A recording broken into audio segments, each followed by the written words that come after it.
All right, so here we are today in front of beautiful legislature in Victoria, BC. And I just, oh, there you go. There's a good shot. Camera's tracking. My name is Shannon B. Douglas. I'm visiting Victoria today on this gorgeous day that wasn't supposed to be as beautiful as it is. Just not too far from the legislature. And I wanted to cover off the topic today on my continuing daily exploration of woke impacts and woke ideology. And since I'm in front of the legislature where they make laws, I thought I would talk about some laws that we have respected as human beings for several thousand years. One of those laws dates back to the Ten Commandments itself. So I'm gonna get Old Testament on you today. That law is, thou shalt not bear false witness. Now we have laws in modern society that reflect this concern. Now, why would one of the top 10 laws in the Old Testament be thou shalt not bear false witness? Well, people who go around spreading rumors and slandering and attacking the character of other people baselessly, actually slander, another word for slander or libel is vilification. Vilifying other people is extremely toxic and destructive to society itself. And when people go running around spreading rumors and gossip and false allegations and innuendo and whipping people into hysteria, all kinds of horrible things happen. Now, depending on who you talk to and what sort of biblical historian you might give credence to or try and peg in the Bible itself, we're talking about something like between 1700 BC, so 3,700 years ago, and about 700 BC, or 2,700 years ago, we had this set of laws or this idea is that one should not, as one of the top 10 rules, slander and defame another person. Now we're in an environment today where wokeness uses this as its principal weapon.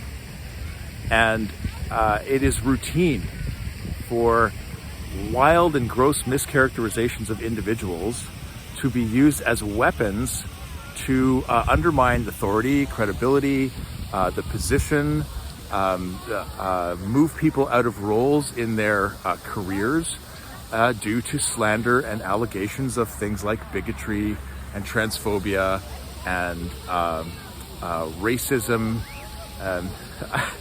I joked in a video I made just the other day. I was curious as to see how many people would call me Nazi and tell me I was missing my KKK hood for criticizing CRT in schools in a public media article posted on Facebook. And there's a lot of people willing to jump in and make wild characterizations of other people, like you're a Nazi or you're a Ku Klux Klan or you're a bigot racist, just for disagreeing.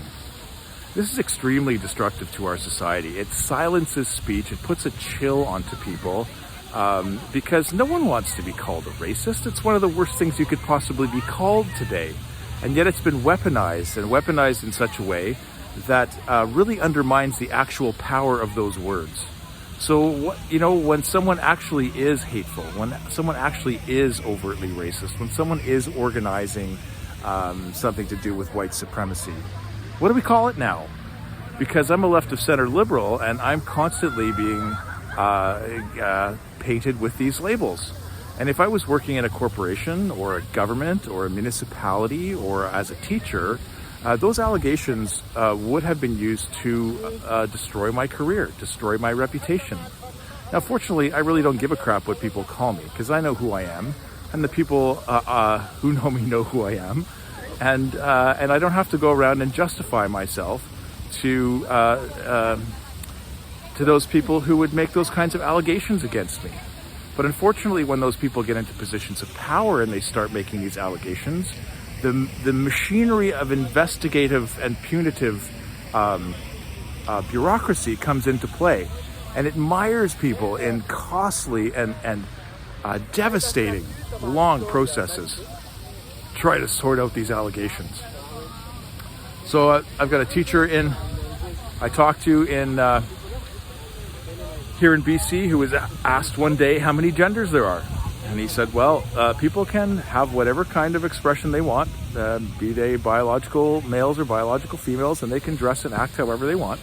But if we're talking about biology, there's only two sexes. That person was walked out of the school by the administrators for saying this, with allegations of bigotry and transphobia and all these other things. These are gross distortions, and there really are abuses. And we have to start calling out these things as we see them and say, hey, wait a second. This kind of weaponization of bureaucratic process and weaponization of actual hatred itself.